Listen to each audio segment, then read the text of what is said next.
Hola a todos, bienvenidos a Voces Transformativas, un podcast que recoge las historias, aprendizajes y experiencias de los investigadores que hacen parte del proyecto de Comunidad Conciencia. Bueno, y en esta oportunidad estamos con algunos de los investigadores que han estado inmersos en este proyecto y compartirán con nosotros sus experiencias, sus retos y bueno, cómo ha sido trabajar en este modelo colaborativo con comunidades. Pero antes de comenzar, quiero presentarles a quien me acompaña en esta oportunidad y quienes van a estar conmigo en el podcast. Está con nosotros Andrea Catalina Martínez. Ella es la decana de la Facultad de Economía y Negocios e investigadora principal del proyecto Comunidad Conciencia. De igual forma, me acompaña Germán Darío Leuro, director operativo del proyecto Comunidad Conciencia, Germán Andrés Cortés Millán, profesor titular del programa de Psicología UNAP, investigador del proyecto Comunidad Conciencia, apoyo en las líneas de organización y participación comunitaria. Y también está a mi lado el profesor Julio Benavides, investigador y docente del programa de comunicación social de la Universidad Autónoma de Bucaramanga. Y bueno, para empezar, lo más importante es conocer el rol que tiene cada uno de ustedes como investigador en el proyecto de Comunidad Conciencia. Quiero iniciar con Catalina. ¿Cómo estás? Bienvenida a este podcast. Valentina, buenas tardes. Gracias por la invitación. Bueno, quiero que me cuentes cuál es el rol que cumplen ustedes como investigadores dentro de este proyecto. Bueno, es interesante reflexionar sobre eso porque construimos un equipo de investigadores multidisciplinario donde abordamos los problemas desde perspectivas diferentes. Venimos de diferentes facultades, de diferentes áreas del conocimiento y nuestro rol principal siempre ha sido entender los problemas o observar los problemas que tienen las comunidades y tratar de brindar lineamientos, orientaciones acerca de lo que desde nuestras disciplinas se podrían hacer para solucionar los problemas que ellos enfrentan. Nunca con el rol de dirigir o controlar los desarrollos, sino como dar orientaciones acerca de eso, brindar el conocimiento, compartirlo con la gente y que la gente también aprenda de nosotros de estos diálogos de saberes, porque queremos es interactuar con ellos, con las personas en su cotidianidad y al final que ellos incorporen dentro de sus vidas algo de lo que nosotros sabemos en sus cotidianidades. A veces se ve el científico, el investigador como muy lejano a la realidad, pero en realidad nosotros queremos estar muy cercanos y que la gente utilice el conocimiento para su beneficio. Bueno, y eso me da la siguiente pregunta que le quiero hacer a Germán Darío, y es lo que tú estás diciendo, Catalina. ¿Cómo es esa interacción entre la comunidad y la investigación académica? O sea, ¿cómo logran ustedes fusionar esas dos cosas? Es una excelente pregunta porque precisamente estamos en una situación de generación de conocimiento de frontera.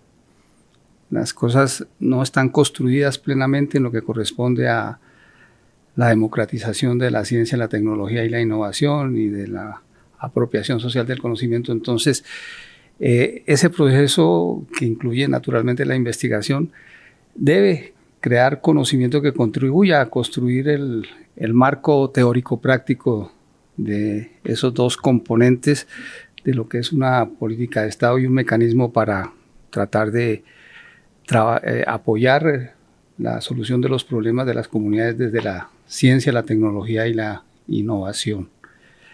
Entonces, el proceso es dinámico y abre un nuevo paradigma en investigación en la medida en que el ciudadano entra a ser reconocido como investigador, ¿no?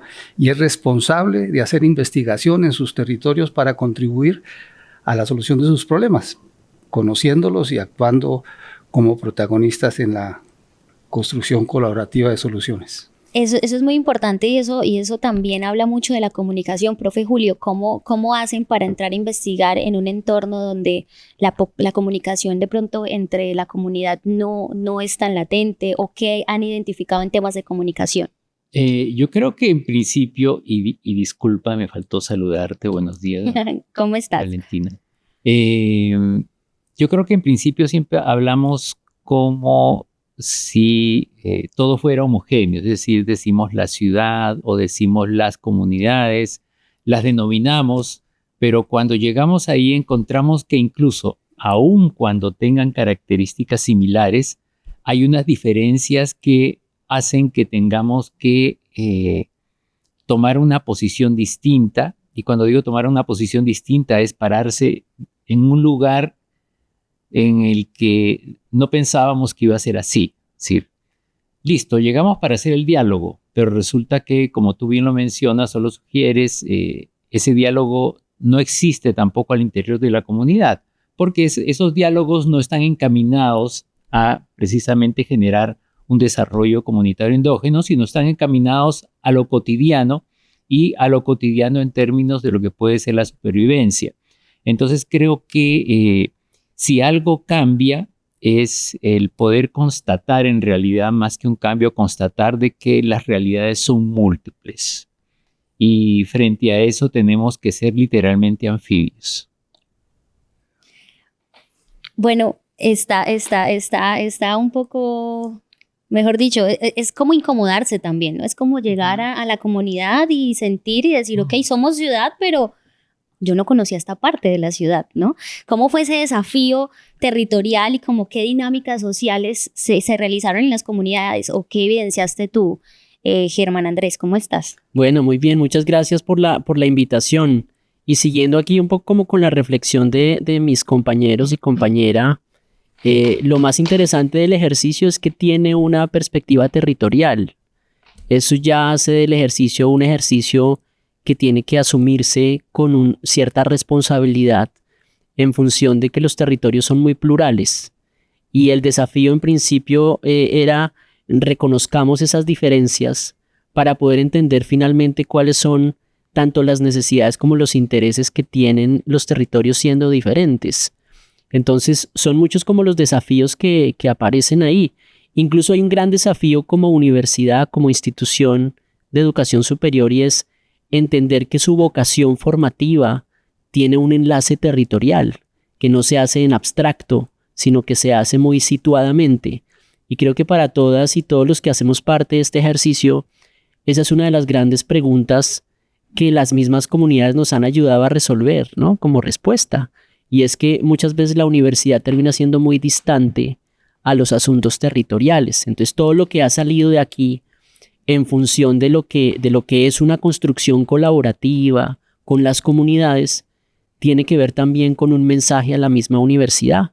Como investigadoras e investigadores, no es que estemos haciendo un esfuerzo por comprender esos asuntos territoriales como si estuvieran por fuera de una realidad distinta a la de la universidad, sino es entender que la universidad tiene que hacerse preguntas alrededor de lo que acontece en los territorios, y eso es lo que venimos haciendo en Comunidad Conciencia. Pues son retos muy grandes, ¿no? Y esa pregunta va para todos. ¿Cuál fue el reto más grande en este proyecto? Comencemos allá.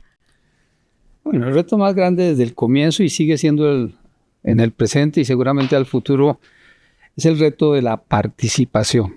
La participación como concepto pareciera muy sencilla y es como atraer personas y ponerlas en acción, pero nos hemos dado cuenta de que existen distintos tipos de personas en las comunidades.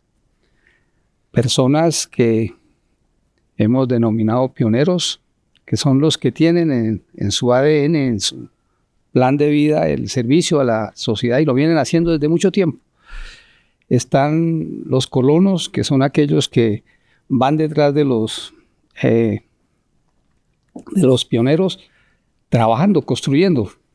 Y está la gran masa de beneficiarios, algunos lo llaman inmigrantes, ¿no? Y este es el lenguaje de las organizaciones, que llegan a aprovechar lo que los otros han abierto y construido, ¿no? Y el reto es precisamente lograr que esos beneficiarios, que debieran ser muy activos en la construcción colaborativa de las soluciones, se hagan partícipes de ello, ¿no? Ellos como que en nuestro caso puedo decir que por cultura y por conveniencia delegan, ¿no? En sus líderes y en los constructores el trabajo de las soluciones, y ellos están pendientes en qué momento hay algo para llegar a beneficiarse. Entonces ese es el gran reto, y me apoyo en una frase de Julio, ¿no? Me ha hecho reflexionar mucho. Nosotros partimos del concepto de que vamos a comunidades, que trabajamos en comunidad, pero realmente no, unidad no hay, ¿sí? Lo que se encuentra es todo lo contrario, ¿no? Una lucha de intereses individuales, ¿no? Con muy poca tendencia a colectivizarse. Y ahí está el reto. No, muchísimas gracias. Julio, cuéntanos cuál ha sido el reto más grande a lo largo del proyecto. Yo creo que aquí vamos compartiendo como sentires respecto de lo que pueden ser los retos. Yo creo que la participación es un reto, pero también creo que lo otro que forma parte de ese reto es que uno participa siempre y cuando eso pueda ritualizarse. O sea, literalmente como cuando uno se levanta y sabe que tiene que tomar desayuno. Entonces, bueno, ¿cómo generamos eso que ya forma parte, entre comillas, de mi accionar cotidiano? Y eso no solamente creo que va como reto para las comunidades a quienes las nombramos, pero en su perfil encontramos unas diferencias a veces grandes en el sentido de sus dinámicas respecto del territorio, ¿no? Y en función a veces del perfil del territorio. Y es el hecho de que también nosotros como comunidad, es decir, los que estamos de este lado, quienes estamos sentados aquí, ¿cómo hacemos para ritualizar esto y que no dependa únicamente del periodo que comprende el proyecto de investigación? ¿Sí? Es decir, creo que hay de lado y lado esa idea. ¿Cómo hacemos para ritualizar algo que continuaríamos de hecho, pero que no sabemos cómo encajarlo dentro de nuestro cotidiano? Creo que allí señalaría esos dos grandes retos. Sí, como esa continuidad. Exacto, proyecto, una continuidad. ¿Cómo garantizarla? Como sostenibilidad, de lado y lado.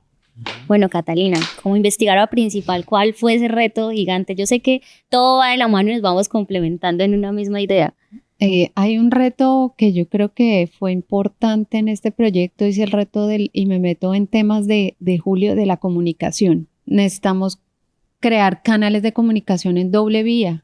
O sea, que nosotros que sabemos, entre comillas, algo, podamos transmitir un mensaje y que la gente lo reciba y lo entienda y lo comprenda y lo aprende para utilizarlo. Y que ellos también logren comunicar desde sus posiciones lo que nosotros, digamos, entendemos de las realidades o queremos comprender de las realidades. Esa comunicación entre comunidad y universidad no es tan sencilla como uno quisiera que fuera, ni es inmediata y tampoco es en muchos casos está mediada por muchos intereses.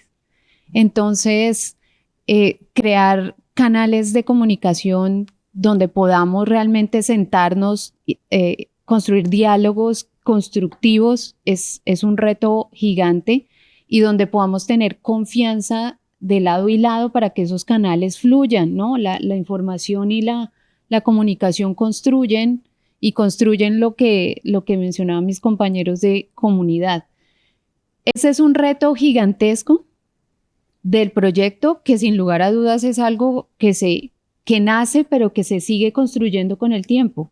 Y que en la medida en que los canales de comunicación, y yo creo que de las comunidades, entre las comunidades y aliados que queremos contribuir de alguna u otra forma al desarrollo de una comunidad, se fortalezcan, las cosas van a fluir mejor y los desarrollos constructivos de alguna clase de solución pues también van a funcionar mejor. Entonces es un reto y será un reto para lo que sigue en el futuro, que es una construcción colectiva de sociedad. Germán Andrés, ahorita nos hablabas de algunos desafíos. ¿Cuáles otros retos crees que se presentaron a lo largo de este proyecto? Pues mira, complementando un poco lo que acabamos de escuchar, que es muy, muy interesante, yo creo que hay retos como en muchas vías. Hay un reto que a mí me parece muy interesante y es en función de cómo se viene pensando la universidad para con este tipo de ejercicios, ¿no? De experiencias, de investigación. Es también, como lo decía anteriormente, es un mensaje muy para que la universidad repiense muchas de las cosas que ha venido históricamente haciendo para con las comunidades. Ahí hay un gran reto que es también metodológico. El hecho de que hablemos de interdisciplinaridad es un reto, porque no es solamente el que lo titulemos como tal, sino cómo la comunidad entiende ese reto de la interdisciplinaridad. No es solamente sentarnos de distintas disciplinas a pensar un objetivo de un proyecto, una metodología de un proyecto, sino eso cómo se deposita en acciones. Y la comunidad no necesariamente tiene que saber de dónde proviene, de qué disciplina proviene un concepto o un mensaje, sino que proviene de un equipo que está entendiendo el desarrollo territorial de una manera. Entonces, eso es otro reto importante. Y terminaría con un último que tiene que ver mucho con la confianza. Y es que en estos ejercicios, mal que bien, hay una escenografía que está marcada por la confianza. Históricamente, no solamente en Santander, sino en el planeta, diría yo, me atrevería a decirlo, cuando se trabaja o se ha trabajado con las comunidades, muchas veces se ha hecho de mucha forma vertical, instrumentalizando un poco lo que es la comunidad, a veces también desprestigiándola un poco desde sus saberes, desde sus historias. Entonces, muchas comunidades ya están pues muy resistentes a esa manera de verles. Creo que acá hay un reto que, repito, no es solamente metodológico, sino también ético, de cómo las universidades también construyen espacios de confianza para hacer parte de una escenografía de desarrollo territorial en donde la universidad también es partícipe y que también está dispuesta a aprender, no solamente a dar línea conceptual, sino también a aprender de las comunidades que tienen un histórico frente a sus mismas necesidades. Con esos 3 retos creo que yo quedaría muy satisfecho si los continuamos cumpliendo. Esa necesidad de aprendizaje también hace que haya una necesidad de buscar maneras distintas de hacer investigación. Catalina, hablemos un poco sobre eso. Bueno, aquí tenemos que entender que la investigación como la hacemos nosotros es muy diferente, o como la pensamos y la tratamos de desarrollar es muy diferente a lo que tradicionalmente se entiende la investigación desde la universidad, que a veces está encerrada en laboratorios, con computadores donde estamos analizando datos. Nosotros estamos con la gente en las comunidades y viviendo sus realidades. Y la investigación tiene que ser un propósito de observación y de comprensión de esas realidades para poder intentar dar algo de conocimiento o contribuir algo en la solución de alguna problemática que haya allí. Entonces, la investigación, como decía Germán, tiene un componente ético de respeto de lo que existe, de los saberes, de las tradiciones, de la cultura que desarrolla cada comunidad, porque en realidad, a pesar de que tenemos 4 comunidades en el área metropolitana, y uno podría decir es que están en Santander y en el área metropolitana pareciera que son lo mismo. Cuando uno va a esos 4 puntos del área metropolitana, son mundos completamente diferentes, personas completamente diferentes, tradiciones y valores y reglas y normas que existen que son completamente diferentes. Entonces, entender las realidades donde estamos inmersos y poder contribuir a algo es algo de lo que nosotros hacemos como investigación, y es un reto muy grande para los investigadores que no estamos acostumbrados a salirnos de los edificios y a meternos en esas realidades. Entonces, yo dejaría por ahí ese reto como para iniciar. No, y menos mal hablaste de las comunidades, porque quiero preguntarle a Germán Darío, ¿cómo fue trabajar con estos 4 nodos? Primero, pues contarle a la gente cuáles fueron los nodos que se trabajaron y qué aprendizaje te dejó. Bueno, primero decir que el proyecto casi que está desarrollando, o no casi, sino realmente está desarrollando una prueba piloto de un sistema que promueve el desarrollo comunitario endógeno, con 4 comunidades en principio, una por cada municipio del área metropolitana de Bucaramanga. Entonces, la comunidad del Claveriano, zona norte de Bucaramanga, la comunidad de La Cumbre en Florida Blanca, la comunidad de Barro Blanco en Piedecuesta y la comunidad de la Ciudadela Nuevo Girón en Girón. Como ya se ha dicho, pues obviamente cada comunidad tiene sus características, sus dinámicas aunque muchas cosas en común, la más grande, pues la desigualdad social, el abandono, la injusticia social, pero las características, comenzando por los territorios diferentes, condiciones diferentes, dinámicas diferentes, eso hace que hayan situaciones también muy diferentes, incluso inesperadas, a las cuales nos hemos tenido que acostumbrar en el sentido de que, como hablamos de desarrollo o promovemos el desarrollo comunitario endógeno, es a partir del desarrollo de las capacidades de las comunidades y entre ellas la de tomar decisiones.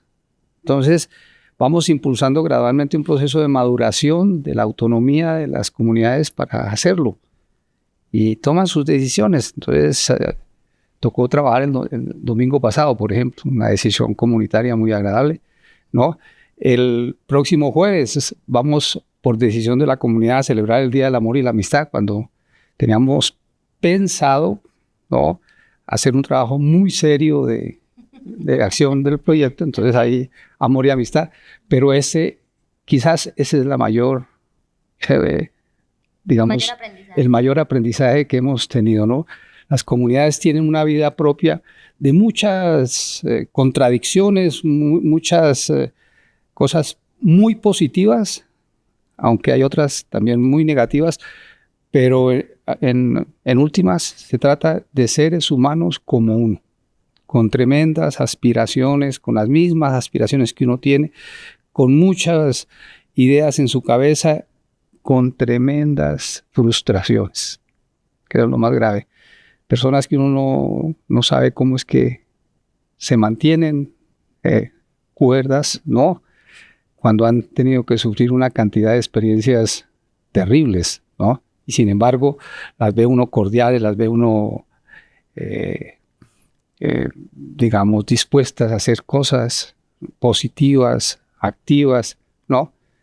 Y viven en una casa de madera. Mucha sensibilidad y mucha empatía también, ¿no? Y, profe Germán Andrés, quiero preguntarte sobre la participación de los jóvenes. ¿Qué tanta es la participación de ellos? ¿Existe una acogida grande? ¿O cuál es el lugar que ellos ocupan en este proyecto? Pues mira, esa es una pregunta, yo diría que muy, muy esencial, muy sensible incluso, porque uno también parte de muchos imaginarios, ¿no? Como bien lo hemos venido mencionando, nuestros nodos son muy distintos, por ende la presencia de actores es muy distinta. Sin embargo, hay un común denominador y es la pregunta sobre los jóvenes. ¿Y dónde están los jóvenes que se supone que son como piedra angular de cualquier ejercicio transformador?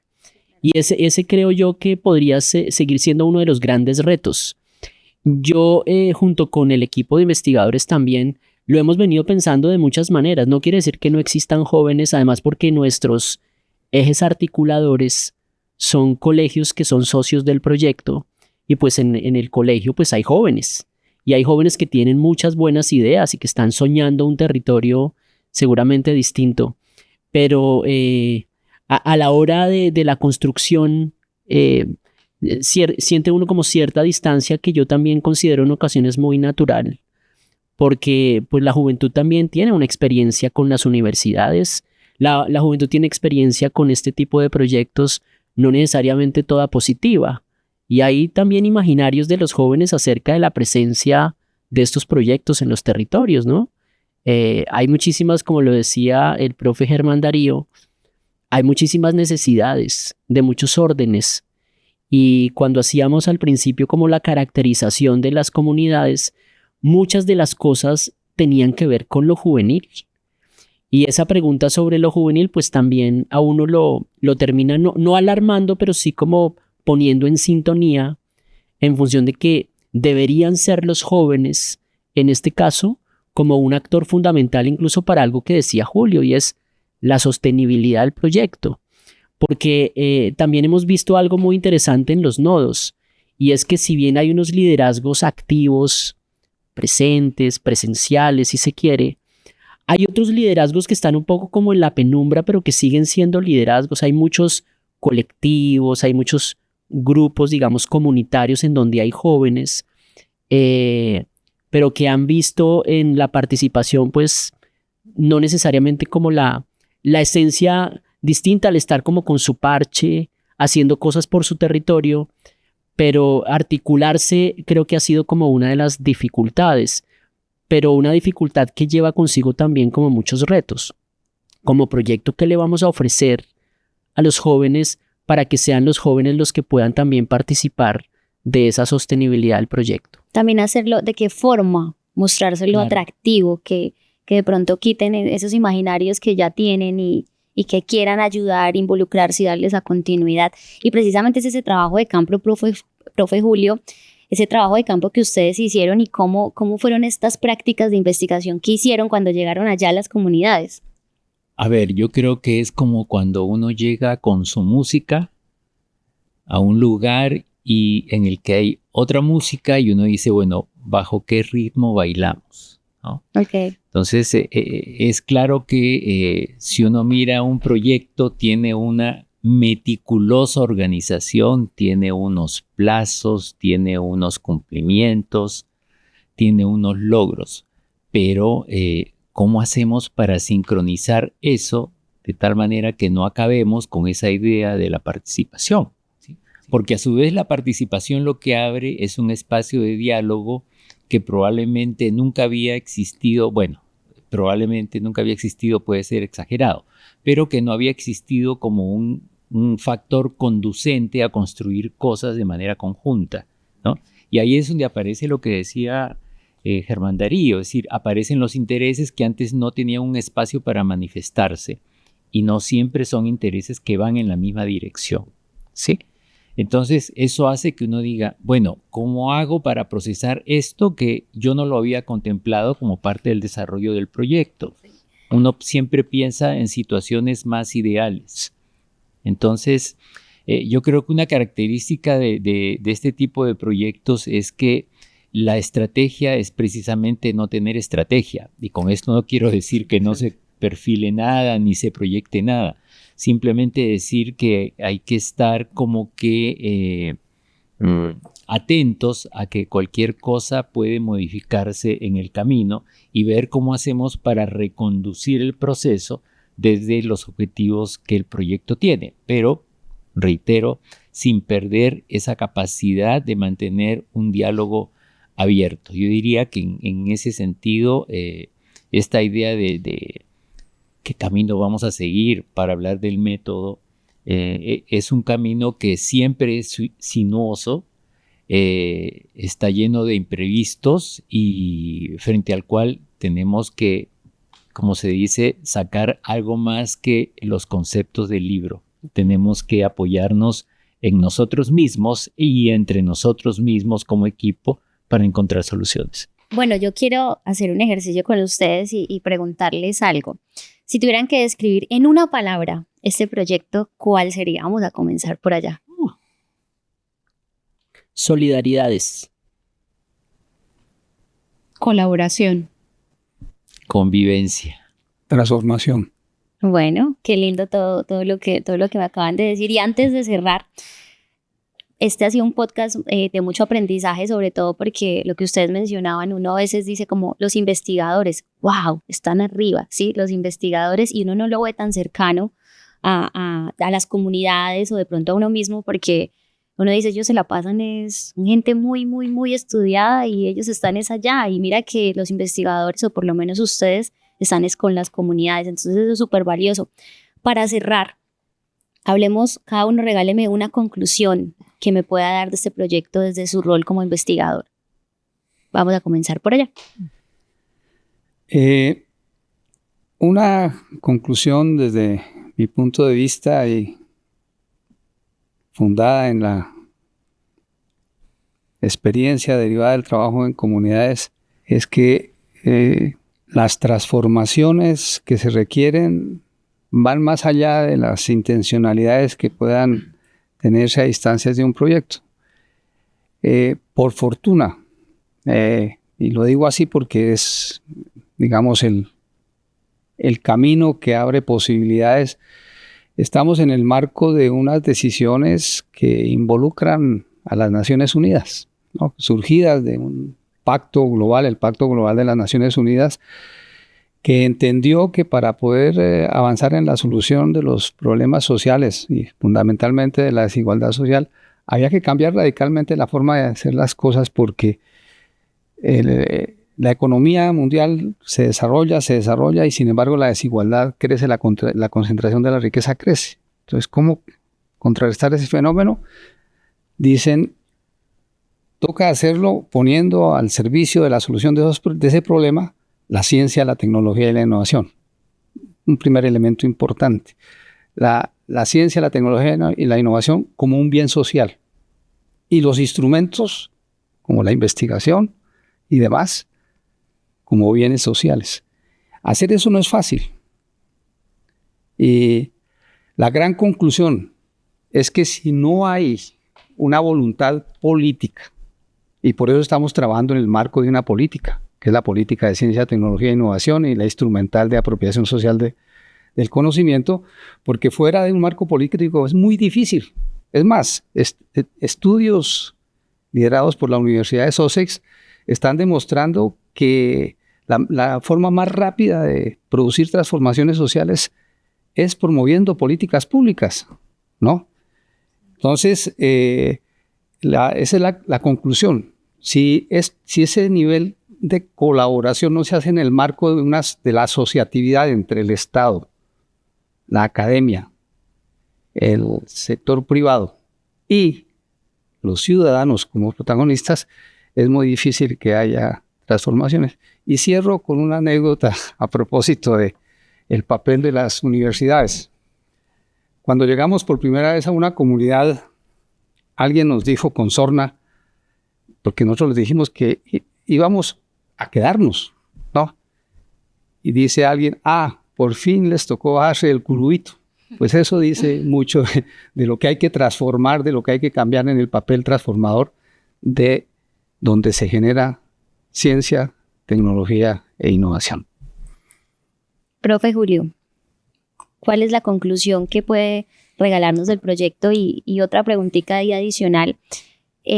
¿Considera usted que se cumplieron los objetivos del proyecto? Bueno, primero, de repente la conclusión así con el artículo determinado puede sonar demasiado grande. Yo diría que hay podemos tener la conclusión precisamente como si fuera un alto en el camino, yo lo veo así. O sea, esto no es el cierre, es un alto en el camino en el que recogemos lo que hemos aprendido.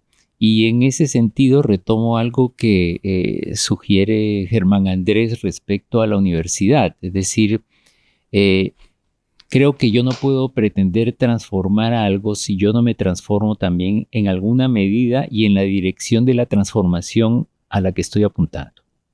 Ok. ¿Sí?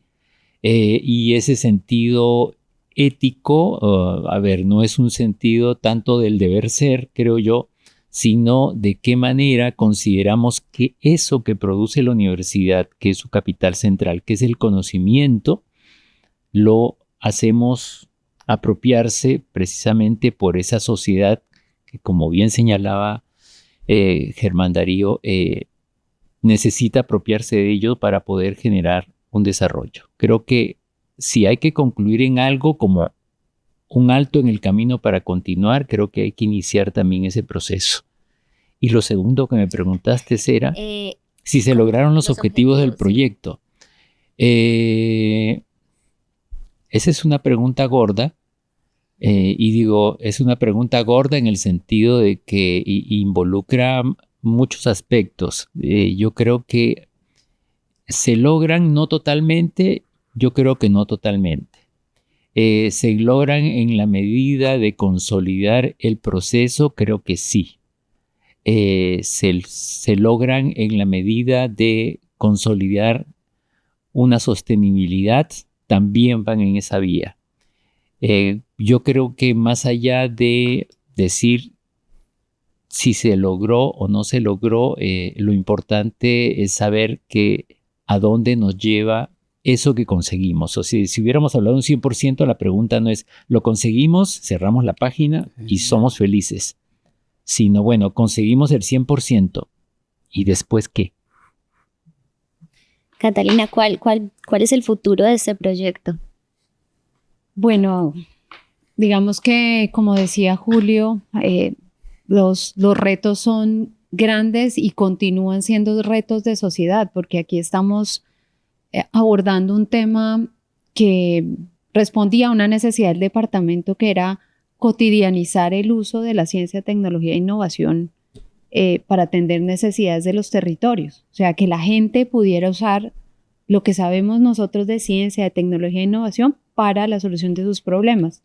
Yo creo que alcanzamos a dejar una semilla, como dice Julio, sembrada como proceso.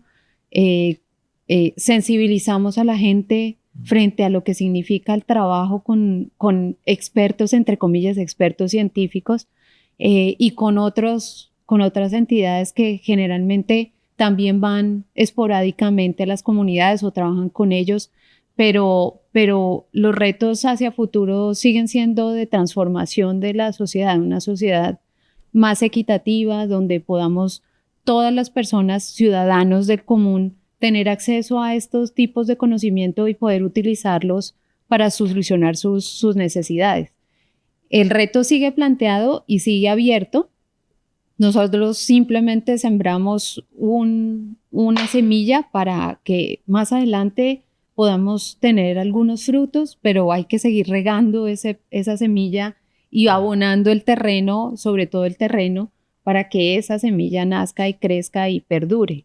Y eso es un reto de sociedad, no es solo un reto de científicos, sino de todos los que participamos aquí, incluyendo a la gente de la comunidad, que también pues, nos han abierto las puertas, pero son ellos los que al final dicen si queremos hacer o no queremos hacer algo, o si creemos que esa sea la solución o no. Entonces, pues el futuro sigue siendo incierto, como muchos de los problemas que enfrentamos desde la sociedad, pero es un reto interesante para abordar como científicos, como investigadores y como comunidad.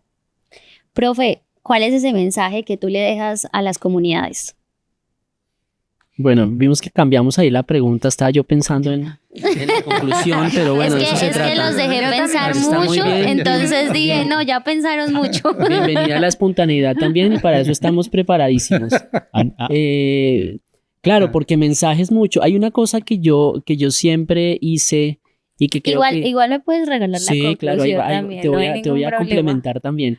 Es que las primeras veces que yo me reunía con la comunidad, había un mensaje muy interesante acerca de nuestro lema, nuestro lema distintivo, que es el tema de la conciencia, ¿cierto? Se nos denomina comunidad conciencia, pero esa es una cosa que teníamos que aterrizar, porque lo hicimos a propósito incluso de pensar conciencia con la ciencia, cómo íbamos a entender eso de cotidianizarla, pero también entender la conciencia como proceso comunitario.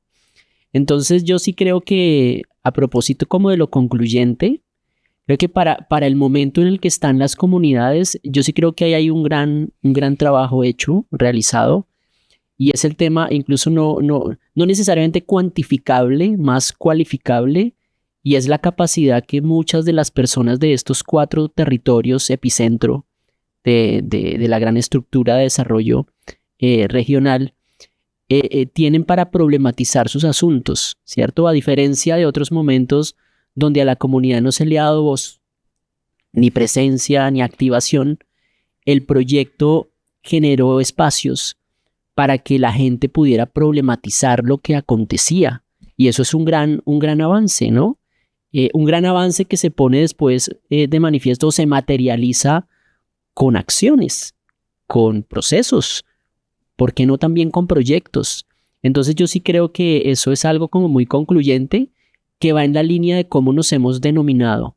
La comunidad conciencia no es solamente llevar la ciencia, sino es la capacidad que hemos logrado con las comunidades de que puedan problematizar lo que pasa para poderlo transformar de manera colaborativa.